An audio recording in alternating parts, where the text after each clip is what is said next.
Guys, welcome to my YouTube channel Namaste history. आज हम पढ़ने जा रहे हैं बहुत ही important topic, that is high court of India. तो हमें बहुत सारे हाई कोर्ट देखने हैं, कितने हाई कोर्ट हैं, क्या है, कैसी यहाँ पे अपील्स होती हैं, क्या क्या होता है।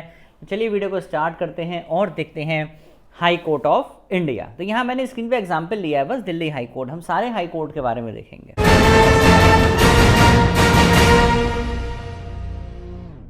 अब देखो भैया, कहानी शुरू होती है ये charter of high court of Calcutta. तो सबसे पुराना हाई कोर्ट अगर कोई है हमारा तो वो कलकत्ता का हाई कोर्ट है, इन द ईयर मई 1862। और उसके बाद मद्रास और मुंबई का आया था 1862 में। तो दोनों एक ही टाइम पे आए हैं, तीनों हाई कोर्ट, कलकत्ता, मद्रास और मुंबई का। लेकिन पहले आया है कलकत्ता का, उसके बाद मद्रास और मुंबई का आया। इसीलिए बोलते हैं कलकत्ता हाई कोर्ट हमारा फर्स्ट हाई कोर्ट है कंट्री का। 1866 में इलाहाबाद का हाई कोर्ट आया। 1866 में इलाहाबाद का हाई कोर्ट आया। और ये जो अमेंडमेंट है ना, according to 7th amendment act 1956, ये ऑथराइज करता है कि एक हाई कोर्ट दो या उससे ज़्यादा राज्यों का हो सकता है। एक हाई कोर्ट दो या उससे ज़्यादा राज्यों का हो सकता है। और ये हमारा किस में आता है, लास्ट, बिल्कुल लास्ट लाइन देखेंगे, पार्ट 6 में आता है कॉन्स्टिट्यूशन के, फ्रॉम आर्टिकल 214 टू 231, 214 से 231 तक पार्ट 6 में हाई कोर्ट गिवन है। तो article 214 of the Indian constitution it was declared. तो अब आर्टिकल 214 के हिसाब से क्या है कि अब अगर तुम्हें एक चीज़ ध्यान करनी ना, तो ऐसे ध्यान रखना है इस चीज़ को, एक मिनट में ऐसे डिलीट कर दूँ, कि जो सुप्रीम कोर्ट शुरू होता है वो 124 से शुरू होता है, ठीक है, और जाता है 147 तक। ठीक, ये देखो इसकी जंबलिंग है 214। तो 214 से क्या शुरू होता है, हाई कोर्ट शुरू होता है, और कहाँ तक जाता है आप अगर देखोगे तो 231 तक जाता है। इसकी जंबलिंग ये प्रॉपर है, 124 से 214, ठीक है। तो ये हाई कोर्ट होगा। सबसे पुराना हाई कोर्ट कौन सा है, कलकत्ता हाई कोर्ट। और कौन सा अमेंडमेंट बताता है कि कॉमन हाई कोर्ट हो सकता है दो या उससे ज्यादा राज्यों का, तो answer is 7th amendment act 1956। ठीक, क्लियर हो गया।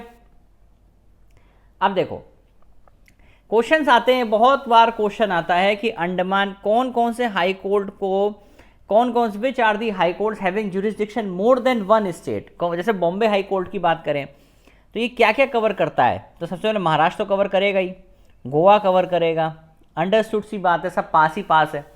दादरा एंड नगर हवेली, दमन एंड दीव भी कवर करता है। Dadra, Nagar Haveli and Daman and Diu भी कवर करता है। ये हमें ध्यान रखना है कि बॉम्बे हाई कोर्ट ये सारी चीज़ें कवर करता है। Maharashtra, Dadra and Nagar Haveli, Daman and Diu and Goa. Kolkata high court क्या कवर करता है, jurisdiction over west Bengal, Andaman Nicobar. देखो अंडमान निकोबार मोस्ट इंपॉर्टेंट। अंडमान निकोबार का भैया कोर्ट कहाँ पे है, तो कोलकाता। और लक्षद्वीप का कोर्ट कहाँ पे, तो हमें याद रखना है केरला। ये तो बहुत पूछे जाते हैं। अंडमान निकोबार आइलैंड का हाई कोर्ट कौन सा है, कोलकाता हाई कोर्ट। और लक्षद्वीप का हाई कोर्ट कौन सा है, केरला हाई कोर्ट। ये इंपॉर्टेंट है, ठीक है। और मद्रास हाई कोर्ट का देखो, तमिलनाडु और पौंडीचेरी किस में कवर होते हैं, मद्रास में। गुवाहाटी हाई कोर्ट में तो आपके नॉर्थ ईस्ट से कवर हो जाएंगे, बात खत्म हो गई। तो देखो इसमें हमें दमन एंड दीव, दादरा एंड नगर हवेली मुंबई में कवर हो गया, पौंडीचेरी आपका मद्रास से कवर हो गया, अंडमान निकोबार आपका कोलकाता से, लक्षद्वीप केरला से, और पौंडीचेरी आपका मद्रास हाई कोर्ट से। ये ध्यान रखना है, ठीक है। पौंडीचेरी में बहुत लोग कंफ्यूज हो सकते हैं, केरला नहीं करना है, मद्रास आपका पौंडीचेरी मद्रास हाई कोर्ट से कवर होता है, ठीक है। Does Andhra Pradesh have a high court, हाँ, the Andhra Pradesh high court was establish by presidential order on 1 January 2019 under the Andhra Pradesh reorganisation act 2014, ठीक है। वहां भी एक हाई कोर्ट बनाया गया।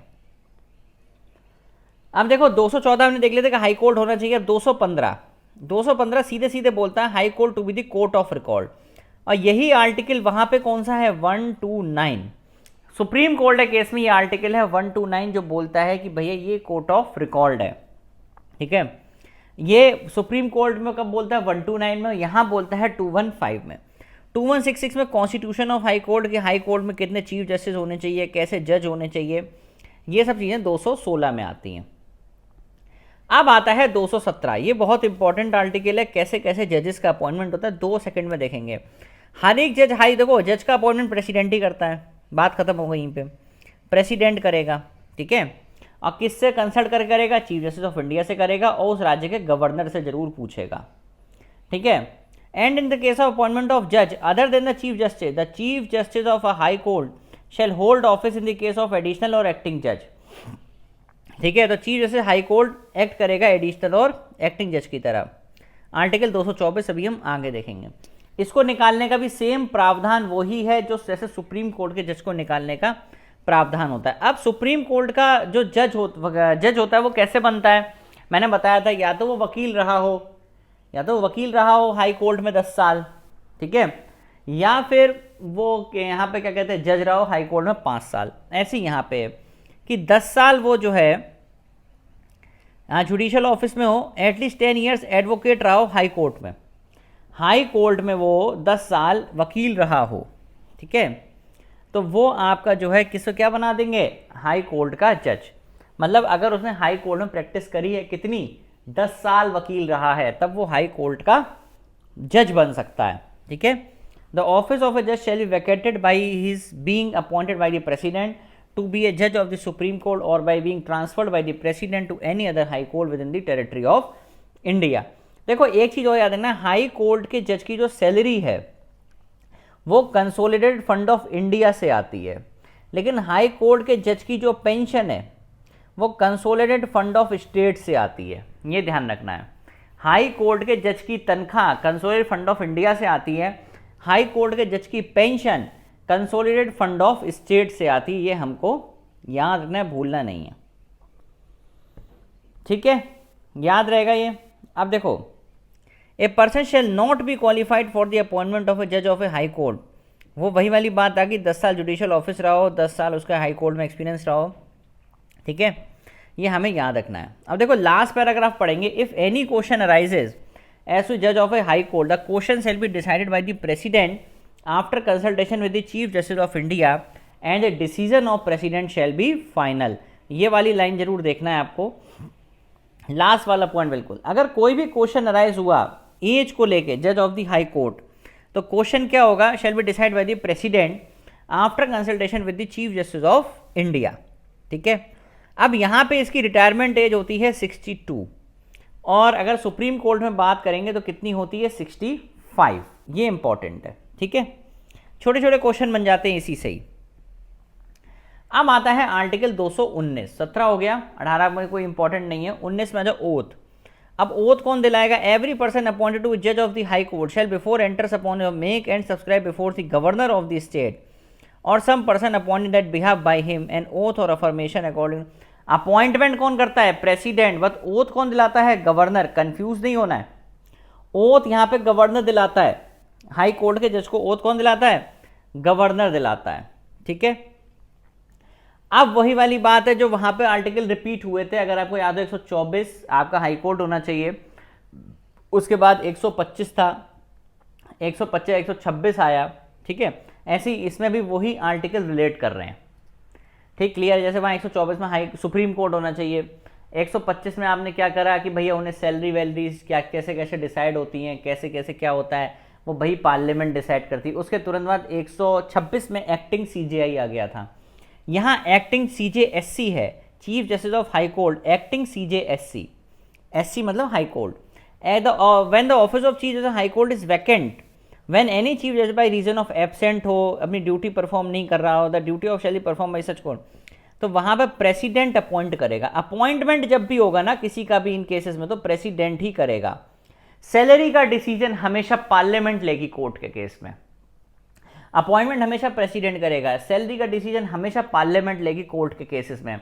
और अगर हाई कोर्ट के जज के अपॉइंटमेंट की बात है तो सॉरी ओथ दिलाने की बात है तो वो गवर्नर दिलाएगा, ठीक है। आर्टिकल 224 सेम आ गया, जैसे वहां पे 124 5 6 7, जो वहां 127 है वो यहाँ 224 है। एडिशनल और एक्टिंग जज, if by reason of any temporary increase in the business of the high court, president को लगे कि नंबर ऑफ जजेस of that court should be for the time being, बढ़ाने चाहिए, तो president may appoint duly qualified person to be the additional जज of the court. लेकिन इसमें टाइम लिमिट है 2 साल के लिए। When any judge of the high court other than the chief justice is by reason of absence अपनी duty perform नहीं कर पा रहा है और इज अपॉइंटेड टेम्पलेट चीफ या उसे चीफ जस्टिस बना दिया गया है, the president may appointed duly qualified person to act as a जज ऑफ दैट कोर्ट, जब तक कि परमानेंट जज ड्यूटी रिज्यूम ना कर ले। और लास्ट लाइन लिखी बहुत important, no person appointed as an additional और एक्टिंग जज of a high court shall hold office after attaining the age of 62 years. ठीक है, वही सब चीज़ें हैं लॉर्ड फेयर के। Transfer of certain cases to the high court if the high court is satisfied that a case is pending in a court, या वहाँ पे कोई क्वेश्चन ऑफ लॉ आ रहा है, या फिर मतलब जो लोअर कोर्ट है केसेस है ना वो ऊपर जा सकते हैं। या देखो, transfer of certain case to high court if the high court is satisfied that a case pending in a court subordinate to it involves a question of law as to the interpretation of this constitution, the determination of which is necessary, it shall withdraw the case and may either dispose of the case or determine the said question of law and return the case to the court from which the case has been so withdrawn together with a copy of its judgment। ठीक है, मतलब वो case वहाँ पे वापस चला जाएगा, ये कहने का यहाँ मतलब आ रहा है। तो देखो भैया 228 तक हमारे इंपॉर्टेंट हैं, हमें ज़्यादा डिटेल में नहीं पढ़ना है, इनसे ही क्वेश्चन आते हैं कहने को। तो फिर आप जाओगे तो फिर बहुत 231 तक है, आप पढ़ सकते हो, लेकिन इसमें इससे ज़्यादा क्वेश्चंस नहीं पूछे जाते हैं। मोस्टली क्वेश्चन सुप्रीम कोर्ट से आएंगे या फिर डिस्ट्रिक्ट कोर्ट से आएंगे। यहाँ पे ये चीज़ इंपॉर्टेंट है कि किस हाई कोर्ट कौन सा क्या है, किस अमेंडमेंट से ऐसा हुआ कि भैया 2 राज्यों का एक हाई कोर्ट हो सकता है। ठीक है, ये सब चीज़ें हमें देखनी पड़ेंगी। तो अंडमान निकोबार जैसा आपको पता है कोलकाता उसका हाई कोर्ट है, लक्षद्वीप का आपको पता है केरला उसका हाई कोर्ट है, तो ये चीज़ें हमें देखनी पड़ेंगी इसमें। और 214 आप पता ही है, 215 में कोर्ट ऑफ रिकॉर्ड है, 216 में कॉन्स्टिट्यूशन है हाई कोर्ट का, 17 में सबका अपॉइंटमेंट दिया हुआ है। ठीक है, जज ऑफ ए हाई कोर्ट का अपॉइंटमेंट कैसे होता है, ठीक है, ये हमें याद रखना है। और क्या वो गवर्नर से कंसल्ट करता है? हाँ बिल्कुल करता है, ये ध्यान रखना। और कितनी है? 62 ईयर्स। इम्पीचमेंट का प्रोसेस वही है जैसे हमारा किस में दिया हुआ है, आर्टिकल 124 सब क्लॉज 4 में दिया हुआ है। ठीक है, ये हमें याद रखना है। 217 के बाद सीधे हम आ गए 219 पे। ओथ वगैरह कौन दिलाएगा? गवर्नर दिलाएगा, वेरी इंपॉर्टेंट, बिल्कुल कंफ्यूज नहीं होना है, ओथ गवर्नर दिलाएगा, याद रखना है। एक्टिंग CJI, एडिशनल जज या transfer of certain cases to the high court. Okay, I hope video आपको पसंद आई होगी। Do like, share and subscribe the channel and thank you very much.